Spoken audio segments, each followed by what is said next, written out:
हमारे भारत में एक संत हुए, भक्त हुए, गुरुनिष्ठ हुए, उनका नाम था खोजी जी। क्या उनके गुरु जी उनको सेवा में रखते थे, निज सेवा में।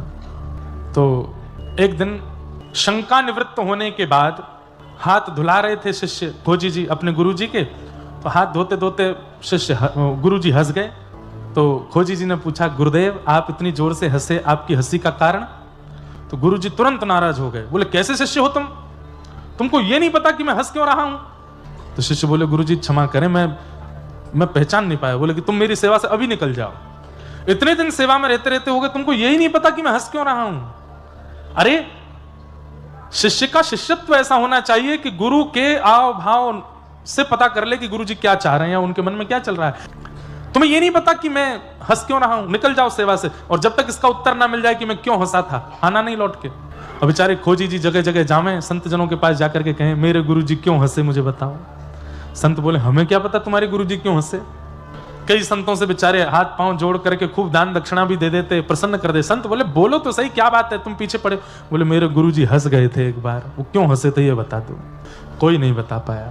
तो एक दिन आप एक वृक्ष के नीचे बैठ करके और बिल्कुल व्याकुल हृदय से रोने लगे और बस पूछने लगे, प्रकृति मुझे जवाब दो, मुझे गुरुजी ने दूर कर दिया सेवा से, वो हंसे क्यों थे?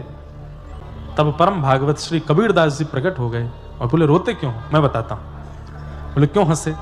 बोले, तुम्हारे गुरुजी इसलिए हंसे कि जब लघु शंका के बाद वो हाथ धो रहे थे, उसी समय पीपल के वृक्ष का एक बीज वहां गिरा हुआ था और हाथ धोने पर वो जल जो था वो पीपल के उस बीज को बहा के ले गया।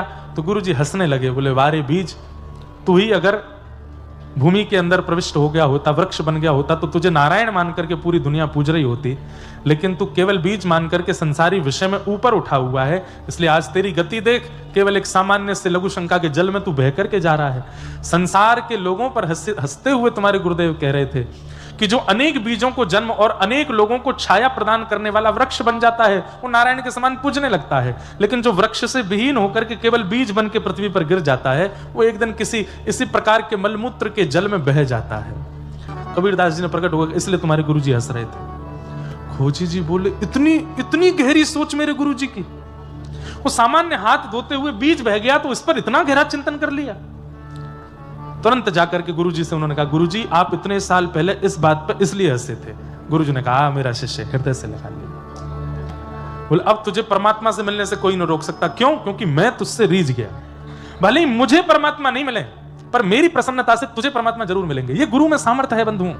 गुरु यदि प्रसन्न है, आचार्य यदि प्रसन्न है, साधु यदि प्रसन्न है, और एक बात तो ठाकुर जी आपसे अति प्रसन्न हो जाएंगे। वो यदि